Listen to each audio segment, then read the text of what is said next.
Hi, hello, నమస్తే. ఈరోజు మరి ముఖ్యంగా ఒక ముష్టి వ్యక్తి గురించి మాట్లాడటం కోసం వీడియో చేస్తున్నా. అతని గురించి చెప్పాల్సిన అవసరం లేదు, మీకు తెలుసు, అయినా చెప్పాలి. ఎందుకంటే విన్నాం ఫస్ట్ కాంచి లాస్ట్ దాకా ఈయన ఏం చెప్తున్నారు. మరి ముఖ్యంగా ఈ ఛానల్ని సబ్స్క్రైబ్ చేసుకోకపోతే లైక్ చేయండి, కామెంట్ చేయండి, మీ అభిప్రాయాన్ని తెలియజేయండి. నచ్చితే ఇతరులకు షేర్ చేయండి. ఈ ముస్టోర్ గురించి అందరు తెలుసుకుంటారు. పాస్టర్ ప్రవీణ్ గారి యొక్క మరణం తర్వాత ఈ ముస్టోడు చేసిన హంగామా అంతా కాదు, ఈ ముష్టి సేన అర్థమైపోయింది. సో అతను ఏం మాట్లాడాడు అన్నది పాయింట్ టు పాయింట్ మనం తెలుసుకుందాం. అందరికీ జయమేం అంటుండేడు ఇతగాడు. గౌరవంగా మాట్లాడదాం. జై భీమ్ అనే పదానికి కూడా అర్హత లేదు అని కొంతమంది అంటున్నారు. అంటే నువ్వు అనకూడదు. ఆయన బానిస బతుకులను తీసివేసినాడు. అలాంటి మహానుభావుల యొక్క ఆ జై భీమ్ అనే పదాన్ని నీలాంటి దళిత ద్రోహి అనకూడదు అని కొంతమంది అంటున్నారు. అలాగనే దళితులను తాకట్టు పెట్టినట్టుగా పెట్టావు ఒక వర్గానికి, అందుకు అనకూడదు. ఒక వర్గాన్ని సంకనాగుతున్న ఈడు మరి దేనికోసం సంకనాగుతుందో తెలియదు, కానీ అందుకోసం అనకూడదు అని కొంతమంది అంటున్నారు. అసలు ఆ పదం పలకటానికి కూడా నీవు అర్హుడు కాదు అని కొంతమంది అంటున్నారు. ఆయన పేరును చెప్పుకొని బతుకుతుండి ఈ అని మరి కొంతమంది అంటున్నారు. అయితే మరి మీ అభిప్రాయం ఏంటో తెలియజేయండి.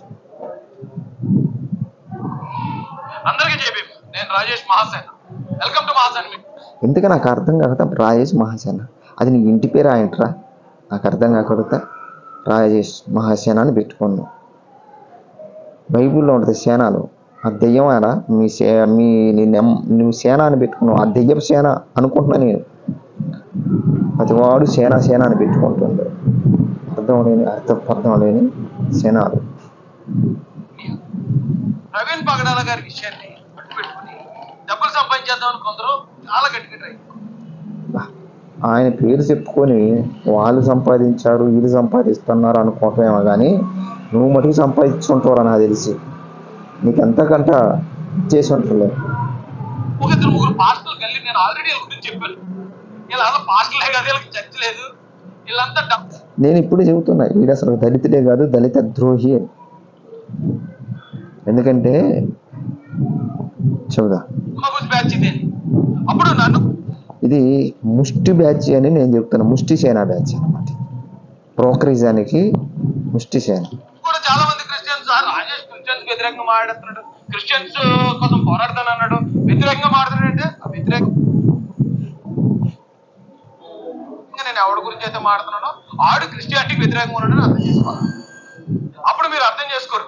ఎందుకంటే యేసు ప్రభువును కూడా లేదు ఇతను సైతాన్ మనిషి, దేవుడు దూషిస్తున్నాడని చెప్తే అదే నమ్మి సిలువ చేశారు. నాయన దెయ్యాలు వేదాల వల్ల అంటారు, చూసినావు? అదే ఉంది. ఈడు జనం కూడా చాలా మంది సపోర్ట్ చేశారు. ఆయన చచ్చిపోయిన తర్వాత అయ్యి బాబు ఎంత గొప్ప మనం సిలువ వేస్తామా, ఎంత పరిశుద్ధిని సిలువ వేస్తామని లభోదీవమని ఎడితే ఏంటి ఉపయోగం? తెలివి ఉండాలా. చూసి ఈడుకు మటుకు తెలివి మామూలుగా లేదు. పిచ్చప్పుడు అది ఏంటో గ్రహించగలిగిన తెలివి ఖచ్చితంగా దేవుడిని నడిపిస్తాడు. ఎందుకంటే జ్ఞానం ఇచ్చే దేవుడే కదా.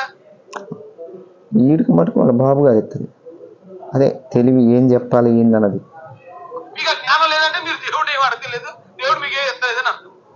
ఓ ముగ్గురు నలుగురు వచ్చేసారండి, లొట్ట పిసుగాళ్ళు వచ్చేసి వాళ్ళతో అప్పుడు వీడు వచ్చింది. యాదవ పనికి మాలనాడు వచ్చేసి క్రిస్టియన్స్ కోసం పోరాడతాం. వారు లొట్ట పీసుగాలు అయితే నువ్వేం పీసుగాడా?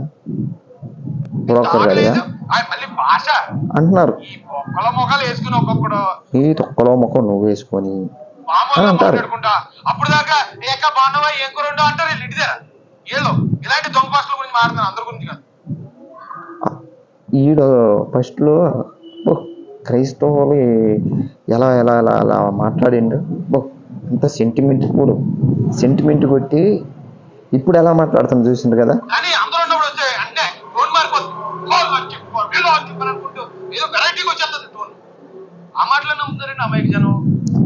నిజం చెప్పాను అలాంటి కూడా కొంతమంది అప్పుడు వీడు నిజాలు ఎప్పుడు నిజాలే అప్పుడు అస్సలు మామూలు నిజాలు చెప్పలేడు. సత్యహరిశ్చంద్రుడు అంటారు చూసిన కొంతమంది అంటారు నిజాలు చెప్తుంది. ఈతగాడు వచ్చి నిజాలే చెప్తాడు, అబద్ధాలు అసలు ఎప్పుడు. కాదు ఇతను అలా మాట్లాడుతుంటే అయ్యి ఉండదు, ఆయన అయితే వెరైటీగా మాట్లాడుకుంటే అదే నిజం. అరే వెరైటీగా మాట్లాడిన వీడు మాట్లాడిన నిజమైతే నిజం.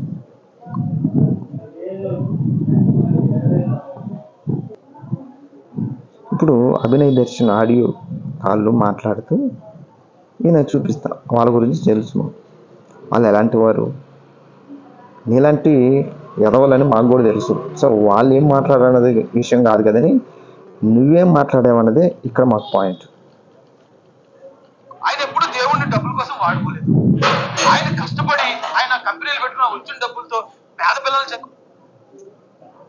మాస్టర్ ప్రవీణ్ గారి గురించి చెబుతున్నాడు. ఆయన ఎప్పుడు డబ్బు కోసం మాట్లాడదు. అప్పుడు ప్రవీణ్ గారి గురించి మనకు బాగానే చెబుతున్నాడు,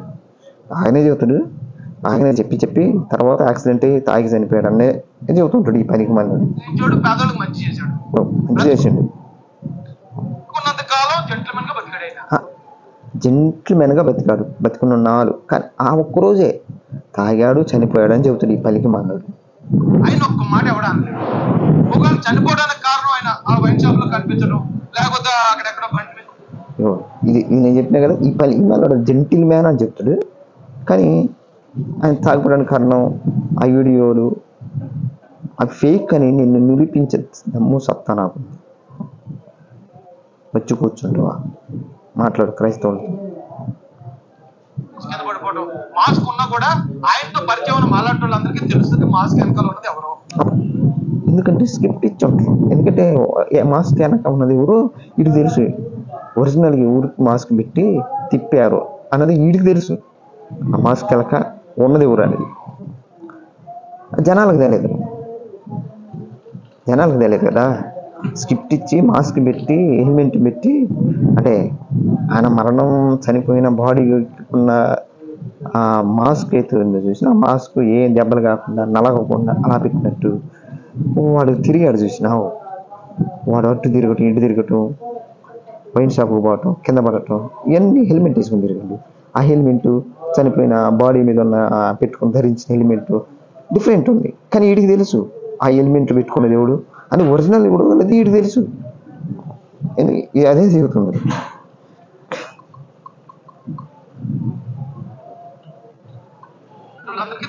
మాస్క్ వెనకాల ఉన్నది ఎవరు కాబట్టి తెలుసు.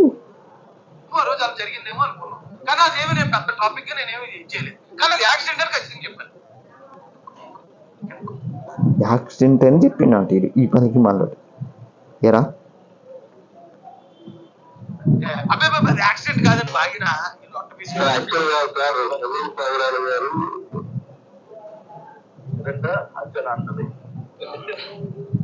గవర్నమెంట్ పక్కన దాదాపు 70 మందితో సిట్ ఫామ్ చేసి 70 మంది పోలీస్ అధికారులు రాజమండ్రి యాక్సిడెంట్ స్పాట్ నుంచి హైదరాబాద్ దాకా ఉన్న సీసీ ఫుటేజ్లన్నీ దాదాపు 14 హైదరాబాద్ దాకా ఉన్న సీసీ ఫుటేజ్లు తీసిన వాళ్ళ ఇంటి కా నుంచి బయలుదేరిన సీసీ ఫుటేజ్లు ఏమైనా సచ్చినాయి సన్నాసి అని అడుగుతున్నారు జనాలు. ఐజీ వాళ్ళందరూ సీసీ ఫుటేజ్లు చూపించారంటున్నావే, వాళ్ళేమో మాకు సంబంధం లేదు ఆ వీడియోలు అంటారు. ఫస్ట్ మీడియా వాళ్ళు చూపించింది, తర్వాత మీడియా వాళ్ళు చూపించినవి మళ్ళీ వీళ్ళు చూపిస్తారు. ఈ పనికి మళ్ళా పోలీసులు అనాలనిపిస్తుంది. కానీ అధికారులు కదా గౌరవించాలి,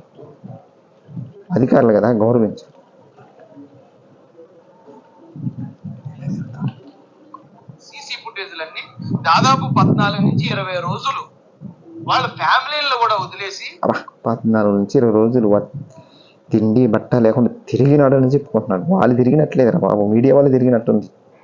ఎందుకంటే మీడియా వాళ్ళు పోలీసుల కంటే ముందు మీడియా వాళ్ళు చూపించారు ఆ ఫేక్ వీడియోలు, అవి పట్టుకొని మళ్ళీ ఇలా అయ్యే చూపించారు. మొత్తం తిరుగుతూ అన్ని సీసీ కెమెరాలు పరిశీలించారు. అన్ని సీసీ కెమెరాల పరిస్థితి. అన్ని సీసీ ఫుటేజ్ సేకరించారు, కనిపెట్టారు అంటున్నారు. వాళ్ళ ఇంటికాడ నుంచి బయలుదేరిన వీడియోలు ఈ పనికి మాలో అవి అడుగుతున్నారు కదా అందరు జనాలు, అవేవి అని, అవి చూపించండి అని. అవేవి చూపించట్లేదే. ఏం ఇన్వెస్టిగేషన్ చేసి వచ్చారు మీరు? అకౌంట్ ట్రాన్సాక్షన్స్ ఇవన్నీ తీసుకుని టోటల్ గా మొత్తం ఆధారాలు ఆ బ్యాంక్ అకౌంట్లు అంటే ఫేక్ అని చెబుతున్నారు. ఆ ఫేక్ మీరేమో పోస్ట్ మార్టం రిపోర్ట్ కూడా కంపేర్ చేసుకుని పోస్ట్ మార్టం రిపోర్ట్ ఇవ్వడానికి మీకు నెల వచ్చిందిరా టైము. సీసీ ఫుటేజ్లు తీయాలంటే సంవత్సరం పట్టింది నాకు తెలిసి మీకు. అందుకని ఫేక్ వీడియోలు తయారు చేసినారు అంటున్నారు జనాలు.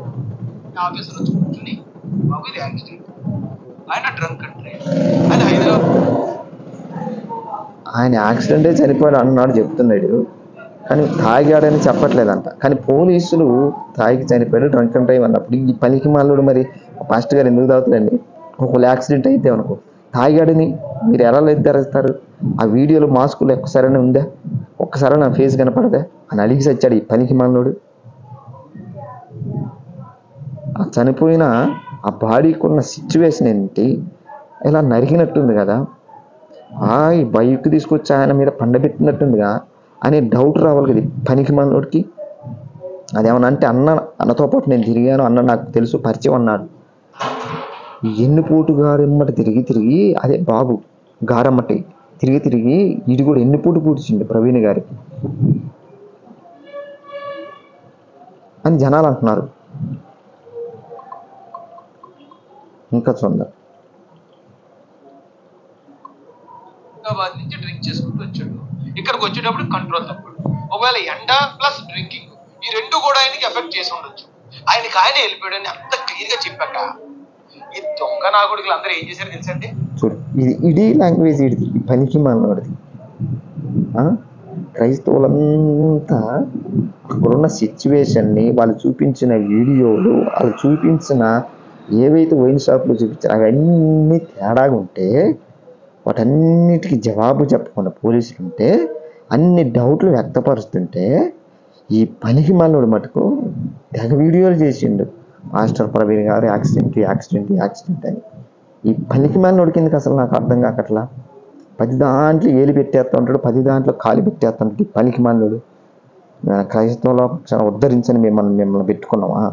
నువ్వు అవసరం లేదురా బాబు అని దళిత ద్రోహి అంటే 10 దాంట్లో ఏలు పెట్టేస్తా. నీకేం సంబంధం రా బాబు? అక్కడికి వెళ్ళి మీ బాబు గారు ఏమన్నా పోయానాయనా కొంచెం వాళ్ళని చూడు, సర్ది చెప్పు, నీకు ఎంతో కొట్టిస్తాం, ఇచ్చి ఇల్లు కట్టుకుంది కానీ ఏమన్నా అన్న సెటిల్మెంట్ ఏమైనా చేసిర్రా? నీకు సెటిల్మెంట్ ఏమైనా చేసిర్రా? త్వరలో ఏమైనా గృహప్రవేశానికి ఏమైనా డబ్బులు వేస్తారా అని జనాలు అంటున్నారు.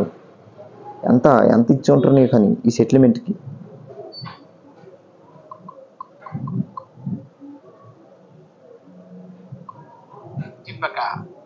ఈ దొంగ నాగుడికి అందరూ ఏం చేశారు తెలుసండి? హత్య అంటే జనాలు గొర్రెలాగా వెంటబడిపోతున్నారు. మామూలుగా వీళ్ళ ఛానల్ని 100 మంది కూడా చూడరు. అరే అది హత్య అని గొర్రెలాగా వెళ్ళిపోతున్నారు అంటున్నావు. అది యాక్సిడెంట్ అని చెప్పంగానే పోలీసులు బర్రెలాగా ఆలోచించకుండా ఇంగిత జ్ఞానం లేకుండా నువ్వు వెళ్ళిపోయినావు కదరా. కనీసం ఆ వీడియోలో ఉన్నది ఆయన ప్రవీణ కాదా? హెల్మెట్ ఉంది, మరి ఒక్కసారి కూడా తీసినట్టు చూపించలేదు. మాస్క్ ఉంది, మాస్క్ తీసినట్టు చూపించలేదు. తాగినాడు అంటున్నావు, తాగినట్టు కూడా ఒక్కసారి కూడా చూపించలేదు. ఇన్ని గంటల జర్నీలో ఎక్కడ ఫేస్ లేదు, ఎక్కడ ఫేస్ సరిగ్గా కానరాలేదు. అరే ఆయన ఎక్కడైతే వైన్ షాప్లో ఉన్నాడో, ఎక్కడైతే కూర్చున్నాడు, ఇక్కడ ఉన్నాడు, అక్కడ ఉన్నాడు అని చెప్పిన ఆ వీడియోల్లో ఆయన బాడీ మీద ఉన్న డ్రెస్సు, ఆయన హెల్మెట్ అన్ని తేడాగా కొన్ని పాయింట్లు ఉన్నాయి కదరా. ఆ పాయింట్లు అడగకుండా మీ బాబోరు ఏమన్నా నీకు సెటిల్మెంట్ చేశారా? పనికి మాలోడు నీకు. ఆయన ఎక్కడైతే వైన్స్ కొన్నాడని చెప్తున్నావు, ఆ వైన్స్లో కొన్న ఆ వ్యక్తికి, హెల్మెట్ ధరించిన ఆ వ్యక్తికి, బాడీ దగ్గర ఉన్న హెల్మెట్కి మ్యాచ్ అవుతుందరా పనికి మాలోడా? మరి అక్కడున్న హెల్మెట్కి ఏమో లోగో ఉంది, ఇక్కడ లేదు. ఎక్కడో విజయవాడలో ఒక్కడ కూర్చున్నారు అంటున్నావు, అక్కడ ప్యాంట్ ఏమో బ్లూ కలరు, ఇక్కడేమో బ్లాక్. అక్కడెక్కడో పడ్డాడు రోడ్డు మీద అన్నట్టు చూపించారు. ఆ బనియన్ లోపల బనియన్ ఏమో వాడు వైట్ వేసుకొని తెచ్చిండు, ఇక్కడేమో ఏందో బ్లూ కలరు. ఇన్ని పాయింట్లు సామాన్య ప్రజలకి కనిపెడుతుంటే, సామాన్య ప్రజలకి అర్థమవుతుంటే ఈ పలికి మన ఎదవకి డౌట్లు రాలా. ఇది ఒక బర్రె. ఇన్ని డౌట్లు అడుగుతున్న వాళ్ళు ఇటుకు గొర్రెలంట. ఏ డౌట్ పడకుండా వాడొక వీడియో చేసి పోలీసులు రిలీజ్ చేసిన ఫేక్ వీడియోలు పట్టుకుని ఇది యాక్సిడెంట్, డ్రింక్ అండ్ డ్రైవ్ చెబితే అది గుడ్డిగా నమ్మిన ఇలాంటి బర్రె నాయాలని తెలివిగలవాడు. ఎందుకంటే ఈ బర్రెలకి సెటిల్మెంట్ అయ్యి ఉంటుంది ఎంతో కొంత ఇచ్చాను నేను. మరి ఎలా బతుకుతున్నారా నువ్వు? నాకు తెలుసు కదా. ఎలా కట్టుకోగలుగుతున్న ఇల్లు? మరి చెప్పిన గృహ ఇల్లు కట్టుకుంటున్నాను. ఎలా ఎక్కడి నుంచి ఇచ్చారు? ఎవరిచ్చారు? దాతలు నీకు ఎవరిచ్చారు? స్టేట్మెంటు, డబ్బుల చూపించు.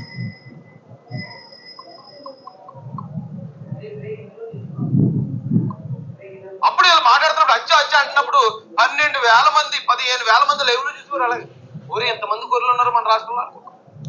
నీలాంటి ఎదవ డ్రంక్ అండ్ డ్రైవ్ చెప్తున్నావు కదా ప్రవీణ్ గారు ఇలా చనిపోయారని. నీలాంటి ఎదవలు చూస్తున్నప్పుడు నీ ఛానల్ని హత్యను నమ్మేవారు చూడరా? నువ్వు ఆయన మీద వీడియోలు చేసినప్పుడు ఎంత తెగ కష్టపడి వీడియోలు చేసి అర్ధరాత్రికి అని ఏడుపు ముఖం నటిస్తూ ఆయన మీద ప్రేమ ఉన్నట్టు చెప్తూ మళ్ళీ ఆయన తాగాడని చెప్పుకుంటూ ఎన్నిపోటు పొడిచినవారు. ఆ ఎన్నిపోటు అంటే జనాలు అంటున్నారు ఆయన అమ్మటే తిరుగుతున్నావు కదా, ఆయనకి ఎన్నిపోటు రాజకీయాలని. నువ్వు కూడా ఎన్నిపోటు వాడేవరా బాబు. ఎందుకంటే దళితులను ఎన్నిపోటు పెట్టావు, క్రైస్తవులకి ఎన్నిపోటు పొడిచావు నువ్వు. కాబట్టి నెక్స్ట్ నీకు వెన్నుపోటు పుడతారు వాళ్ళు ఖచ్చితంగా. టీడీపీ వాళ్ళు, కూటమి వాళ్ళు నిన్ను వెన్నుపోటు పొడవకపోతే చూసుకో ఖచ్చితంగా. దేవుడు తెలుసురా బాబు. అందరి మరణాలు ఎవరు ఎలా చనిపోవాలో తెలుసు ఆయనకి. ఒకవేళ అది దేవుని చిత్తం, అది మరణం ఆయన అసలు జనాలే నమ్ముతున్నారని వాళ్ళ కుటుంబమే నమ్మిందిరా పలికిమాలను కూడా. ఎంతమంది గొర్రెలు ఉన్నారా? ఆశ్చర్యం వేసింది నాకు. వీళ్ళకి పక్కన ఛానల్ డెవలప్ అయిపోతుంది. నీలాంటి బ్రోకర్ గాడే లైవ్ పెట్టి మాట్లాడుతుంటే నేను చూసి ఎదవలు అని 1000 మంది అయినప్పుడు వాళ్ళ కొండ్రైంది. మరో పక్కన ఫోన్ పేలు వచ్చేస్తున్నాయి, ఇంకో పక్కన వీళ్ళకి ఇమేజ్ పెరిగిపోతుంది. అబ్బో వాళ్ళకి ఇమేజ్, వాళ్ళకి డబ్బులు వస్తాయి. నీకేం బాధరా? నీకు రాట్లా? నీకే లేదు ఎవరు? నువ్వు కూడా పేటిఎం, ఫోన్పే, గూగుల్ పే కుక్కవే కదా అంటున్నారు జనాలు. ఎందుకంటే నువ్వు కూడా పెట్టుకున్నావు కదా. కాదనుకున్నారండి. కానీ ఒక్కటి గుర్తుపెట్టుకోండి, వీళ్ళకే చెప్తున్నాను, వీళ్ళని నమ్మిన వాళ్ళకే చెప్తున్నాను, నమ్మని వాళ్ళకి కూడా చెప్తున్నాను. వీళ్ళు చెప్పిన అబద్ధం ఎవరి మీద చెప్పారు? గవర్నమెంట్ మీద, రాయిస్ మాసాన్ మీద, లేకపోతే ఇంకొకరి మీద కాదు, దేవుడి మీద చెప్పారు. దేవుడికి తెలియదు ఉంటుందా? లేదా ప్రవీణ్ పగడాల గారి ఆత్మ కూడా పోషించి ఉంటుంది కదా. దేవుడు తెలియకుండా దేవుడు తెలుసు రా బాబు. తగిన కాలంలో ఒక్కొక్కడు ఎలాంటి తీర్పు ఇవ్వాలో, ఎలా ఎలా ఎలా ఎలా స్టెప్ బై స్టెప్ అయితే ఎలా వస్తుంది, బయటకు వస్తాయి, అన్నీ బయటకు వస్తాయి. ఒకవేళ నీ రంగు బయటపడాలంటే బయటపడింది, వాళ్ళ రంగు ఎలా బయటపడిందో నీ రంగు కూడా బయటపడింది రాయన. తొందరలో పడింది, నీ రంగు బయటపడింది. నన్నట్టు పెట్టుకుని మొత్తం అంతా దోచేస్తున్నారు, మొత్తం జనాల దగ్గర డబ్బులు దోచేస్తున్నారు. నువ్వు ఎలాగ ప్రవీణ్ గారి మరణం ఉపయోగించుకొని తెగ కష్టపడి ఎంతో కొట్టం వెనకేసుకొని ఉంటావు. సో వాళ్ళు కూడా వెనకేసుకోవాలని ఆశపడ్డారులే. నన్ను ఎదవం చేసేస్తున్నారని చెప్పి ఆయన ఆత్మ కూడా ఘోషించి ఉంటది కదా. ఒకటి ప్రవీణ్ పగడాల గారి ఆత్మ, 2 దైవశక్తి, 2 కలిపి అడ్డంగా బుక్ చేసేయండి ఎదవాళ్ళని కలిసి. నిన్ను కూడా త్వరలో అడ్డంగా బుక్ చేస్తారు. దేవుడు ముహూర్తం ఉంది. ఎలా బుక్ చేశారంటే, నిజం చెప్పాలంటే నాలాంటోడు 100 లైవ్లు పెట్టి దొంగలరా బాబు అని చెప్పినా సరే వాళ్ళు ఇంకా హీరోల్లో చూస్తారు.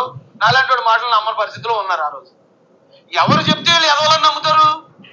వాళ్ళు చెప్తేనే నమ్ముతారు. కాబట్టి వాళ్ళ నోటితో వాళ్ళనే కక్కించాడండి దేవుడు. అది దేవుడి క్రియ. వాళ్ళ నోటితో వాళ్ళని కక్కించాడు, నీ నోటితో కూడా కక్కించాడు దేవుడు. ఎందుకంటే నువ్వు మాట్లాడిన మాటలు వాటన్నిటిని దృష్టిలో పెట్టుకొని క్రైస్తవులకు అర్థమైపోయింది, దళితులకు అర్థమైపోయింది. నువ్వు ఎక్కడవా పలికి మాలినోడివి, దళిత ద్రోహివి, అమ్ముడు పోయిన కుక్కవి అని జనాలు అనుకుంటున్నారు.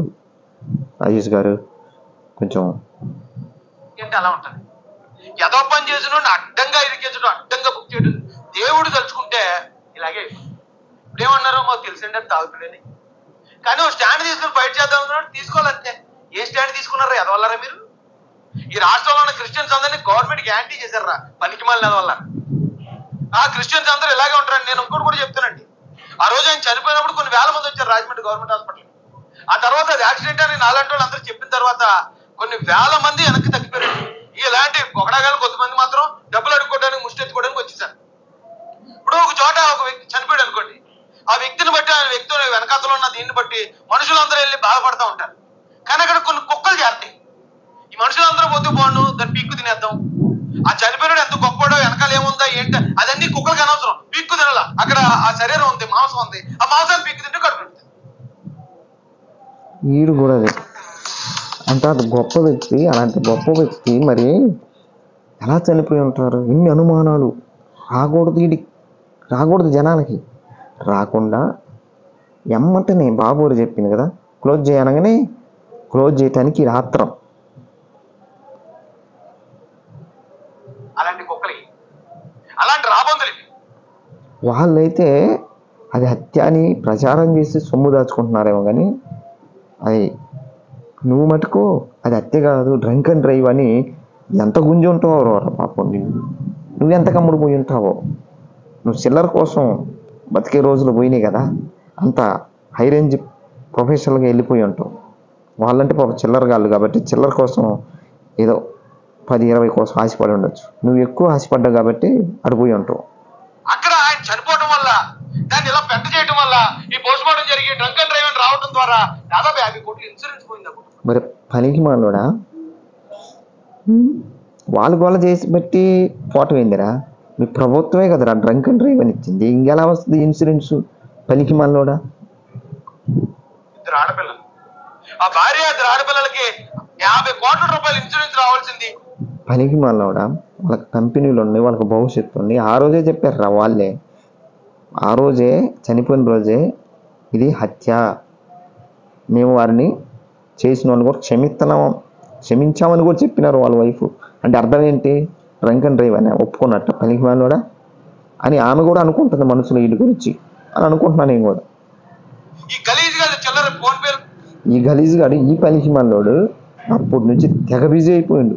ప్రవీణ్ పనగారి గారి మరణాన్ని తప్పుదారి పట్టించడానికి వీడు ఒక మెయిన్ కారణం. నిజంగా చెబుతున్నాడు. ఈ ఎదవ కానీ క్రైస్తవుల పక్షాన నిలబడి ఒక్కొక్క పాయింట్ ఏవైతే అడుగుతున్నారో వాటన్ని అడిగి ఉంటే ఈ పనికి మాలోడు ఈ రోజున వేరే ఉండేది. అసలు క్రైస్తవులు అదే నమ్మిరు.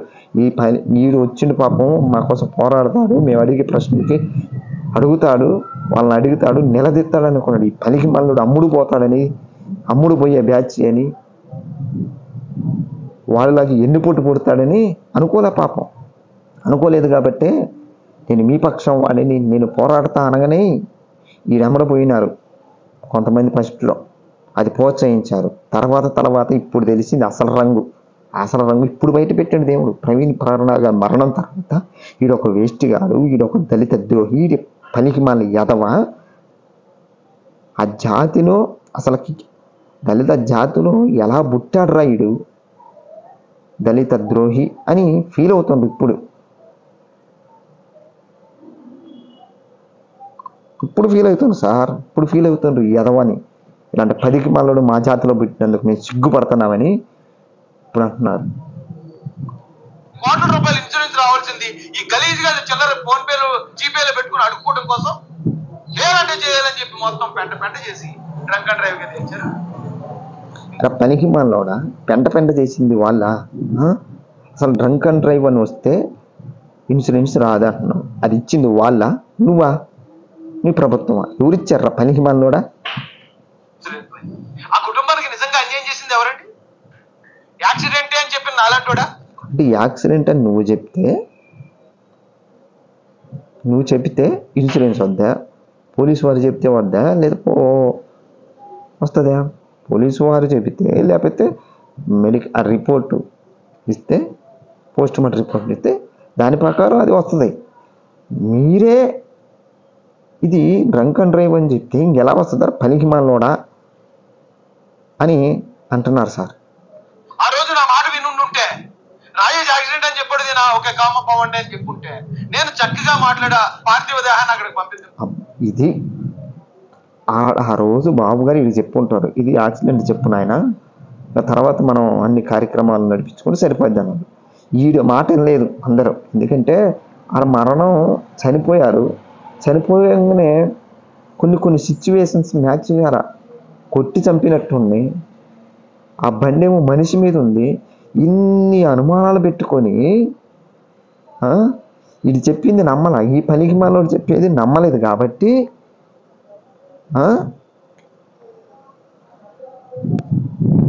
అది నమ్ముంటేనంట వీడు ఇన్సూరెన్స్ డబ్బులు ఇప్పించాడంట. ఎరా నీ ఇంట్లో డబ్బా అంటే నమ్మితే ఇప్పించాడంట, నమ్మలేదు, ఎందుకంటే అది హత్య కాబట్టి, హత్యని నమ్ముతున్నారు కాబట్టి వీడు అందరు జనాలు నమ్మట్ల ఇది యాక్సిడెంట్ అని. కానీ యాక్సిడెంట్ అని నమ్మితే మటుకు అన్ని పిచ్చోడు వీడి పనికి మనోడు. ఎరా బ్రోకరైజేషన్ చేస్తున్నావరా, బ్రోకర్ అయ్యాలా, బ్రోకర్ అని అంటున్నారు జనాలు. ఆ తర్వాత కూడా ఆయన మీద ఎప్పటికీ బ్యాడ్ ఇమేజ్ ఉండకపోను. ఆ కుటుంబానికి దాదాపు 50 కోట్ల రూపాయలు ఇన్సూరెన్స్ వచ్చిన నేను నారా లోకేష్ గారి బతివాళ్ళ బాబాలో ఆ కుటుంబం దగ్గర పరామర్శకు తీసుకెళ్ళి ఉండేవాడిని. ఆ కుటుంబానికి ఇంకేమైనా గవర్నమెంట్ నుంచి కావాలంటే చేసి ఉండేవాళ్ళు. ఎవరు చేశారండి? ఇప్పుడు నిజం చెబుతుంది సార్, ఇప్పుడు నిజం చెబుతుంది. ఎందుకంటే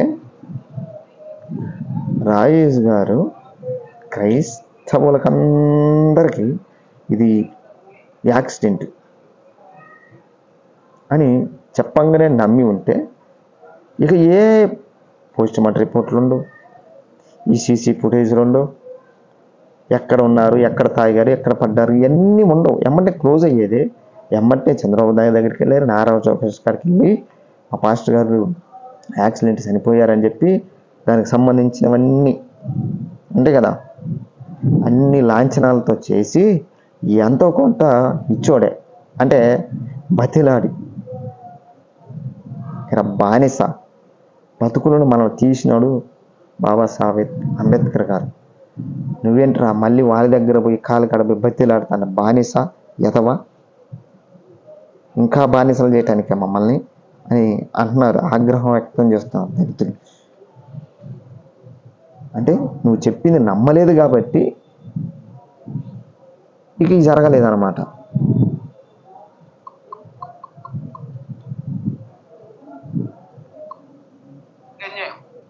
యాక్సిడెంట్ అని చెప్పిన మేమా, లేకపోతే హత్య అని చెప్పి రచ్చగొట్టి ఆ డబ్బులతో చిల్లరదనుకున్నా ఇలాంటి చిల్లరగాళ్ళ? నిజాన్ని ఎవరు నమ్మడేటండి, నాకు అర్థం కాదు. నమ్మారులేండి, చాలా మంది నమ్మారు అనుకోండి, కానీ కొంతమంది తెంగరోళ్ళు నీలాంటి ఎదవలు నమ్మలా. ఏంటి అది హత్య అని చెప్తున్నా నమ్మట్లేదంటే కారణం అమ్ముడు పోయిన మీడియాలు, అమ్ముడు పోయిన నీలాంటి ఎదవలు. ప్రభుత్వమే దగ్గరుండి చేపించినట్టుంటే అని జనాలు అంటున్నారు, వాటికి వంతన బలికి నమ్మరు. కానీ ఏదో ఒక రోజున తేల్తాయిరా నువ్వు కూడా అమ్ముడు పోయినా అని. వాళ్ళందరూ నమ్మకపోతే నిజంగా లక్షలాది మంది రోడ్లకు వచ్చేది ఆ రోజు. వాళ్ళందరూ యాక్సిడెంట్ అని నమ్మారు, క్రిస్టియన్స్ అందరూనే, కానీ కొద్దిమంది. అది ఇప్పటికీ నమ్మలేదురా బాబు, ఇప్పటికే నమ్మలా. నీలాంటి యాదవలు ఓవర్ యాక్షన్ బట్టి ఏదో ఒక 5% పోయి ఉంటారేమో, ఎందుకులే ఇంత గోళ మనకెందుకు లేదు. ఎందుకంటే ఏమన్నా కేసులు పెట్టడాలు ఏమిరా.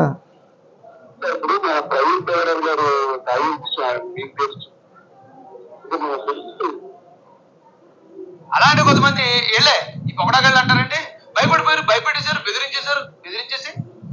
బెదిరించేస్తే ఒకళ్ళు కేసు పెట్టుకుని ఉంటారు, కానీ పోస్ట్ మార్టం వద్దంటారా?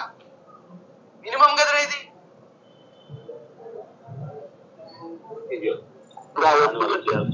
కాబట్టి నేను చెప్పేది ఏంటంటే ఈ పనికి మానవుడి వల్లనే వాడే చెప్పుకుంటుండు, నేను చెప్పినట్టు చేస్తే.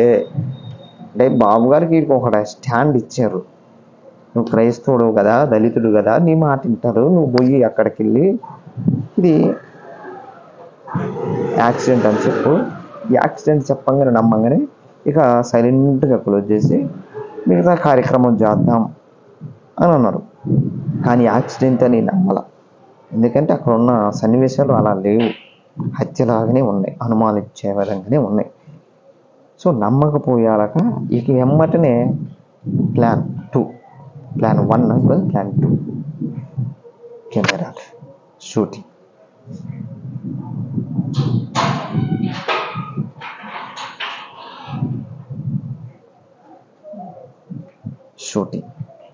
ఇక వీడియోలు, మద్యం షాపు, ఇవన్నీ బయటకు వచ్చినాయి అన్నమాట. నమ్మితే రాకపోయి ఉండేది, ఆ మచ్చ ఉండేది కాదు అని ఈ పని కూడా చెబుతుంది. అంటే ప్లాన్ 1 నమ్మకపోతే ప్లాన్ 2 ఏం చేయాలో కూడా వీళ్ళు ముందుగానే స్కెచ్ చేసుకున్నారు అన్నమాట. స్కెచ్ చేసుకొని ఈ విధంగా ప్రొసీడ్ అయిపోరండి బ్రోకర్ అని జనాలు బాగానే అనుకుంటున్నారు. మీ కమెంట్ తెలియజేయండి.